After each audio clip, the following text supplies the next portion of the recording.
Hi, and welcome to episode 3 of Journey to Journeyman. First of all, I'd like to thank all the guys who left comments, tips, and tricks. I really appreciate that. For those of you who make these videos, you realize that it takes quite a bit of time and effort to do so. So that positive feedback is a real motivator. So thank you very much for that. A couple of safety concerns were brought up again. Number one is the gloves that I wear, even the nitrile. So I won't wear any gloves. I did leave the key in the chuck a couple of times. I caught it, but that's a bad practice and I know that, so keys stay out of the chuck and I'm really working hard on that. As a matter of fact, my 6-jaw chuck, which is new, had a spring on the key and I had taken it off. Well, I put it back on there, so now on my 6-jaw I can't physically leave the key in there anymore. And the tailstock, I left the key in there and someone brought that to my attention too. It's probably not a good idea to have that key in the chuck. So once again, keys are out of all the chucks and no gloves. And the last thing is someone commented that I had leaned over the lathe while it was running. That is true. Now the reason I did it was because the camera was in the way, but that's no excuse. Safety is huge, and so I won't lean over the lathe. I'll move the camera so that I don't have to lean over the lathe anymore. Now as far as the broken headstock and the gears that I had broken, I did get those fixed on this one. As a matter of fact, the head bolts, I put blue Loctite on them and hopefully they won't loosen up anytime soon. And the bull gear and the back gear, guys, thank you for the offering. There's several guys that offered that they had spare parts. Back when I was restoring this lathe, I found a headstock that I had bought on eBay and it had most of this, had everything in it as a matter of fact. So I took the bull gear out and the back gear from the old one, cleaned it, polished it, and now put it onto this one. So the lathe right now is 100% up to speed. So once again, guys, thank you for those offers. I really appreciate that. Now, as far as goals on my second episode, how did I do on that? Well, not too well. I didn't cut while turning. That was one of my goals. And the other was to test the 6-jaw chuck. I did use a 6-jaw chuck and it worked out very well. I didn't test it, so as far as to see how true it is. And the main reason is, honestly guys, I don't know how to do that. So I'm trying to learn how to see how accurate your chuck is. And hopefully during my journey here that I'll figure that out. Now on this episode, I'll show you how I made this T-nut. It goes on my compound that holds down the quick change tool post. So let's show you how I made this T-nut. I did make quite a few mistakes, and for those of you who are watching this, these videos that I'm making are for the amateur. It's not for you true machinists. You true machinists out there, I'm looking for help from you guys, but this video is to show guys who are just starting off the mistakes that I made, and hopefully you won't make the same mistakes. So anyway, let's show you how I made this T-nut. Well, here are the dimensions on the T-nut that I am going to make. And the goals on this one: no do-overs and learn milling. Now in my mind I came up with an order of operations, you know, squared up, then face it to thickness, mill to size, drill and tap, and then rejoice and gloat. So those are my order of operations, and let's get on making this piece. Well, looking back is hindsight, and this stock is pretty thick and I cut it pretty big, so I have a lot of metal to remove. If I do that again, I'm gonna definitely cut the piece a lot smaller. It'll make it a lot easier to take the metal off.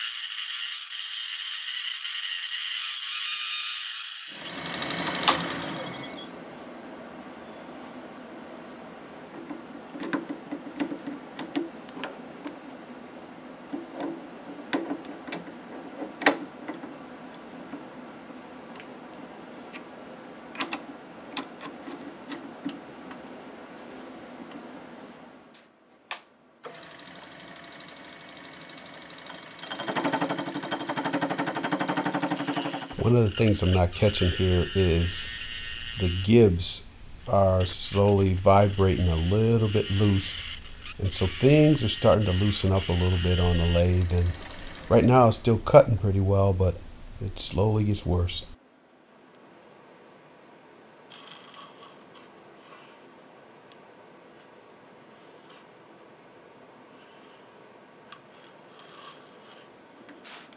I'm using my new parallels here to get the waste stock outside the jaws so I can cut off that waste stock. And you can see there's a whole bunch to cut off, probably like at least 3/8 of an inch to cut off.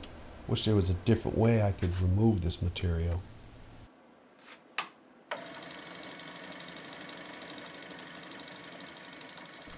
Now here guys, I don't know if I'm doing something wrong, but the little chips that you see flying off there, the little hot ones, I got little burns all over my hands. Got to be 100 little burns from that. I don't know if it's my tool angle's wrong or what, but these chips were killing me. It might be just from the interrupted cut, but they were flying all over my hands.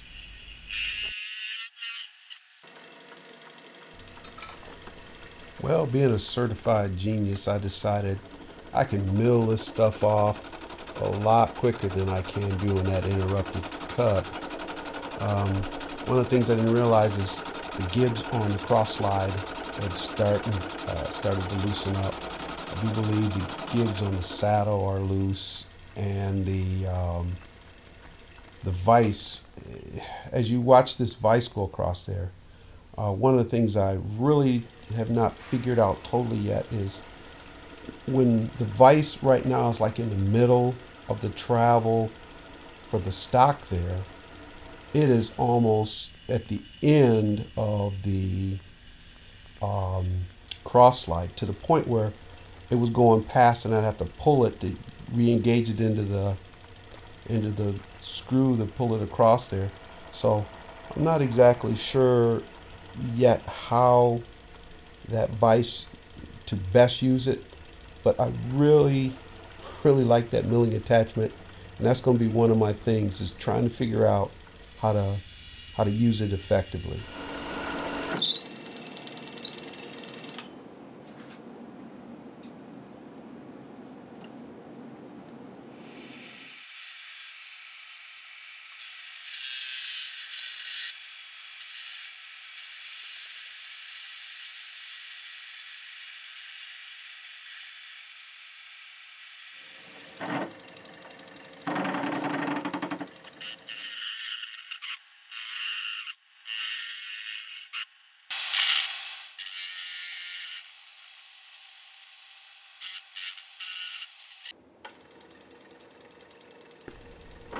For getting so many burns, I decided to try to skin this cat a different way. So instead of going on the face of it, I tried to turn the interrupted cut off of here.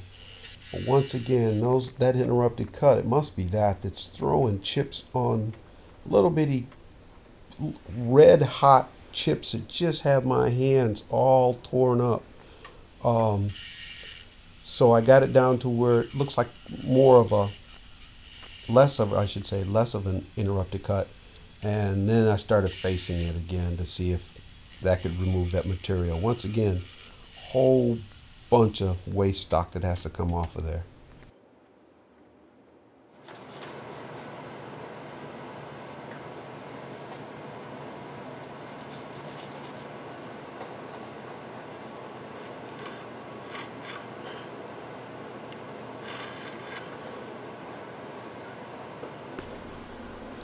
Okay, here I am eyeballing that line that I scribed on there, and it'd be better if I used a measuring tool. You'll see here later on that that eyeballing will be slightly off on getting it. It's within like 5/1000ths of an inch, but it's probably better to measure it to get it perfect. Also, I've learned too that conventional milling is better on this setup, but right now the gibs are still a little bit loose, and there's vibration going on with it, so you can't really get a decent cut. And I just thought if I just had the mill the same size as the piece, then the material would come off, but not with all that vibration. So I tried it on the top here. You can see, tried it from the side. Now I'm going to try it from the top, and you can see how far out the vise is on the cross slide. It's so far out that that's got to lose some of the rigidity. So once again, I got to figure that out. But after I tried this for a while of just taking such little bitty light cuts, I do put it back in the 4-jaw, and I don't show cutting this part on the 4-jaw. But then I take it on the bandsaw, where I could actually have enough material to cut off. There's a good 1/4 of an inch that has to come off the other end. I put that in the bandsaw, and here is where I square off that bandsaw cut that only had to go about a 32nd of an inch. So that was real easy to square off there.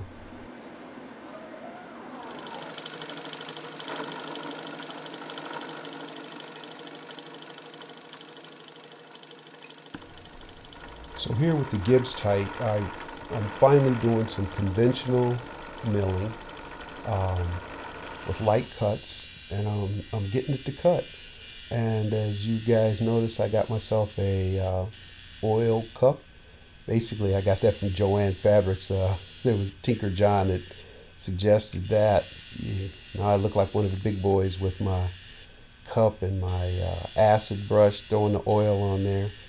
And this takes quite a little time here to mill it down, but I think that I'll be able to figure out how to get this mill to work a little bit better on there, the milling attachment. And I think it's going to be pretty doggone cool once I know how to use it.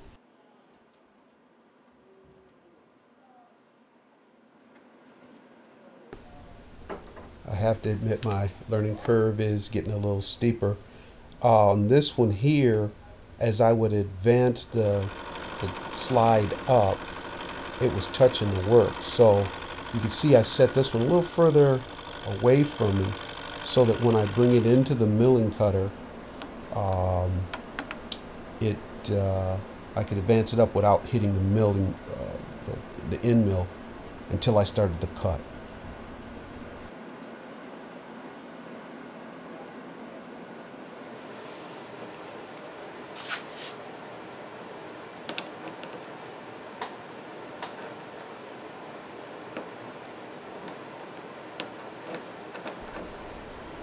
I was pretty disappointed with this fit, and I knew I was going to have to just file it. I could have stuck it back in, but I thought just file it and get it. Since it's so close, I knew it wouldn't take much to get it to work. And here I'm filing out some of the tool marks. Once I get it a little bit more rigid, it shouldn't have those tool marks.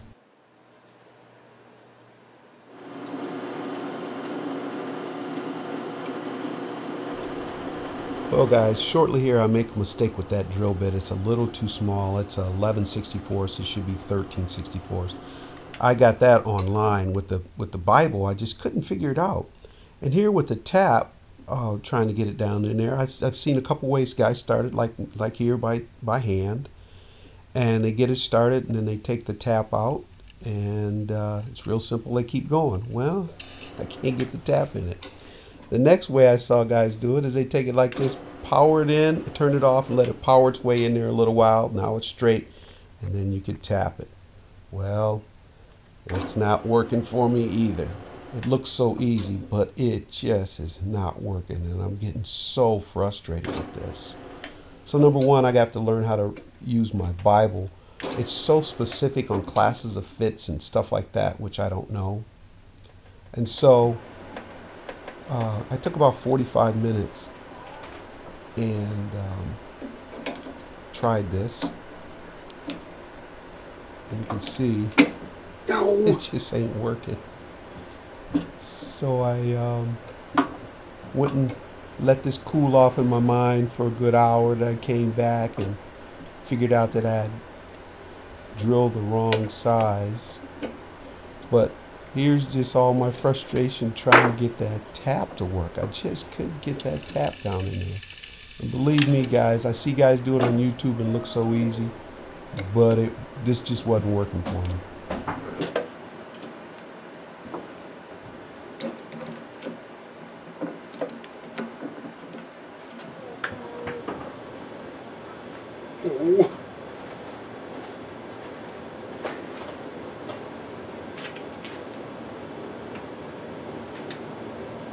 Oh.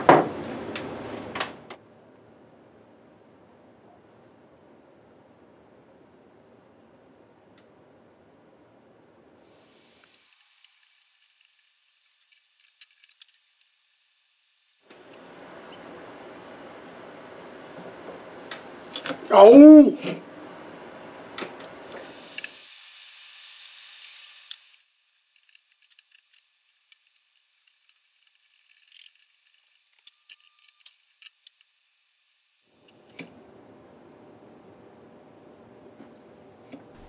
Here it's finally tapping.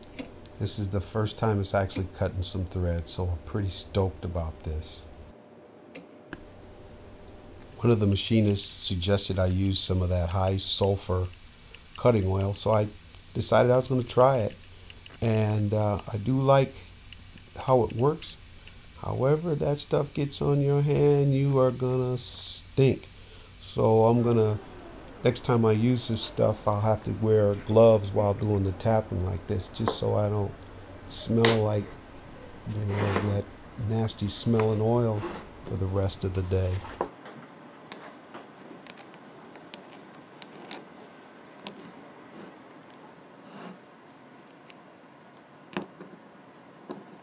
Well, the reason that's offset is to allow this thing to do a full swivel.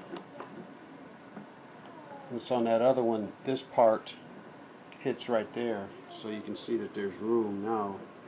It swivels all the way around. Project complete. Well, how did I do on my goals and what lessons did I learn?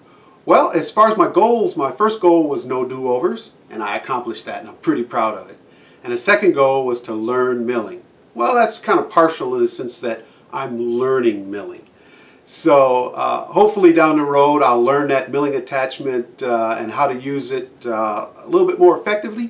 But it's a real cool thing to have, and hopefully the little milling I can do, I'll get pretty proficient at that. On this setup, I've learned that conventional milling works better than climb milling. Now guys, I'm learning all of this stuff from YouTube and reading forums. So I'm no expert, but I want to use the correct terminology. And on this setup, the conventional milling does work better than climb milling. As far as other lessons learned, those chips are hot and they get on my hands, and I still have scabs all over my hands and arms from the chips. I don't know if it was because it was the interrupted cut, the tool angle, the way I ground the tool, or what, but I got to figure that out because I'm getting scars all over my hands from that. So that's something that I really need to work on, to figure out why there's so many chips getting on my hands. Also with the sulfur oil, it cuts threads very well, just like everyone says. However, I'm going to wear gloves when I do that from now on, because if you get this stuff on your hands, you'll stink the rest of the day. So I'll wear gloves when doing that. Also, with this little small piece that I made, you can see from the beginning I had quite a big piece of stock that I used. Lessons learned on that, holy smokes, get it cut it closer to your dimensions, and then it won't take you forever to mill it off, or machine it off, let's say. So cut a little bit closer to the dimensions, and then you can machine it down and make it spend less time on the machining part. Also, if you have vibration, you got to find out where the vibration is coming from, whether something is loose, or whether your speeds are feed, or whether your tool angles. But you got to figure out the cause of the chatter or vibration and then take care of it. Also, lessons learned, the Bible. I did, after I shot this episode, I did figure out that how to get the tap drill sizes out of my Bible, and it's kind of exciting that now I know where to turn to. It's in tapping and not in threading.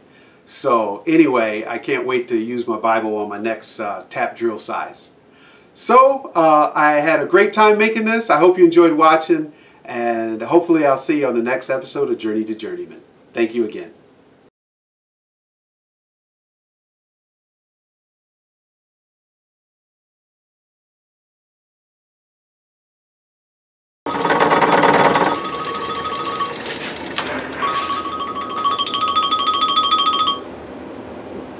Yes.